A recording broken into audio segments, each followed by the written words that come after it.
శ్రీ విష్ణు రూపాయ నమ శివాయ శ్రీమాత్రి నమ. ఈరోజు మనం పల్నాడు ప్రాంతంలో ఉన్నటువంటి శ్రీ లక్ష్మీ చెన్నకేశ్వర స్వామి వారి ఆలయం మార్కాపురంలోది చూడబోతున్నాం. మార్కాపురానికి గుంటూరు నుండి ప్రముఖ పట్టణాల నుండి రైలు మార్గం మరియు బస్సు మార్గం కలదు. నా ఛానల్ని మొదటిసారిగా చూస్తున్నట్టయితే నా ఛానల్కి సబ్స్క్రైబ్ చేయండి మరియు మీ ఫ్రెండ్స్ అండ్ ఫ్యామిలీ మెంబర్స్కి నా ఛానల్ని షేర్ చేయండి. మన శంఖనాథ్ తెలుగు యూట్యూబ్ ఛానల్ నుండి కాకుండా ఈ వేదపదం అనేటువంటి ఛానల్ని కూడా సబ్స్క్రైబ్ చేసుకోండి. ఇక్కడ మీరు చూస్తున్న గాలి గోపురం కృష్ణదేవరాయల వారు కట్టించింది. ఈ ఆలయాన్ని పలుమార్లు పలు రాజులు అభివృద్ధి చేశారు. ముందుగా మనకి ఈ ఆలయంలోకి వెళ్తూ ఉంటే గోడ మీద మనకి చక్కగా రామాయణ భాగవత శిల్పాలు దర్శనమిస్తాయి. ఈ శిల్పాలు దాటి గాలిగోపురం దాటి లోపలికి వెళ్తే విజయ స్తంభం ఒకటి దర్శనమిస్తుంది. ఆ విజయ స్తంభాన్ని కృష్ణదేవరాయల వారు 1513వ సంవత్సరంలో తన భార్యలతో కలిసి ఈ ఆలయాన్ని సందర్శించుకున్నప్పుడు గుర్తుగా ఆ విజయ స్తంభాన్ని ఇక్కడ నాటించారు. ఇప్పుడు మీరు చూస్తున్నటువంటి ఆ విజయ స్తంభం ఇదేను. ఆలయ చరిత్రకి వస్తే కృతయుగంలో స్వామివారు ఇక్కడ వెలిసినట్టుగా మార్కండేయ మహాముని 4 యుగాల్లో రాసినటువంటి గజారణ్య సంహితలో స్వామివారి గురించి తెలిపి ఉన్నారు. అయితే మార్కండేయ మహాముని శమీ వనంలో తపస్సు చేస్తూ ఉండగా కేసి అనే ఒక రాక్షసుడు దేవతలను ఋషులను ఇబ్బంది పెడుతూ ఉండేవారు.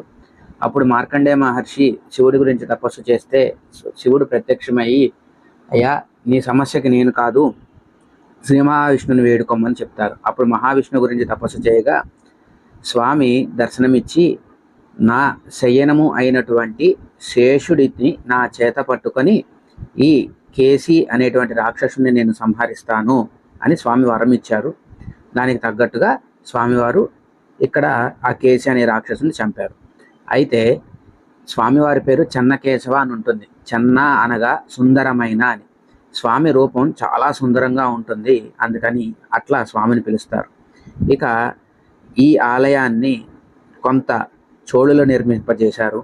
తర్వాత కృష్ణదేవరాయల వారి పూర్వీకులు ఎవరైతే వంశస్థులు ఉన్నారో వీరప్రతాపరాయలు, అచ్యుతదేవరాయ మహారాయల వారు కూడా నిర్మింపజేశారు. తర్వాత కృష్ణదేవరాయల వారు కూడా నిర్మింపజేశారు. 1513లో వారి ఆలయాన్ని సందర్శించి స్వామివారికి కళ్యాణ కైంకర్యాలు జరిపించినట్లు కూడా మనకి చరిత్ర వల్ల తెలుస్తుంది. ఇక గర్భాలయాన్ని స్వామివారి యొక్క భక్తులైనటువంటి మారిక మారన్న అనేటువంటి గొల్ల దంపతులు నిర్మించారని చెప్తున్నారు. ఈ మారిక మారన్నలు కూడా స్వామివారిని సేవించుకొని వారి యొక్క వరం పొందారు. ఏమని అనగా స్వామి పాదాల చెంత ఎల్లప్పుడూ మేము ఉండాలని వరం పొందారు. వారి పేరు మీదే ఈ ఊరికి మారికాపురం అని మరియు ఆ తర్వాతి కాలంలో మార్కాపురం అని పేరు మారింది.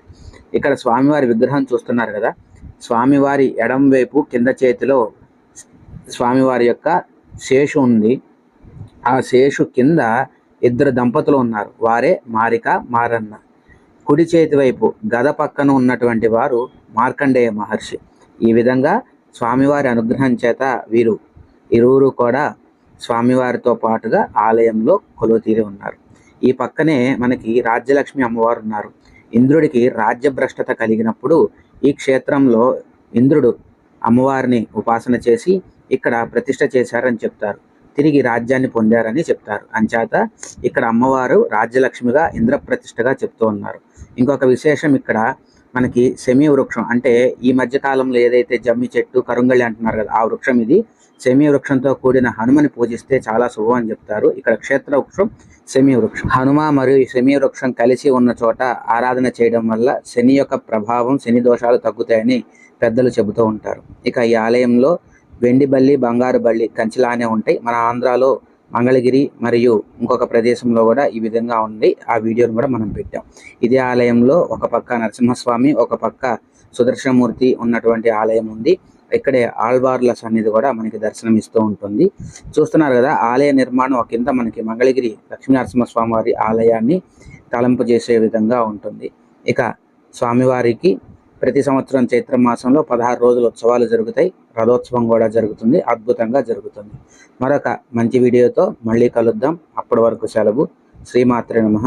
జై శ్రీరామ్.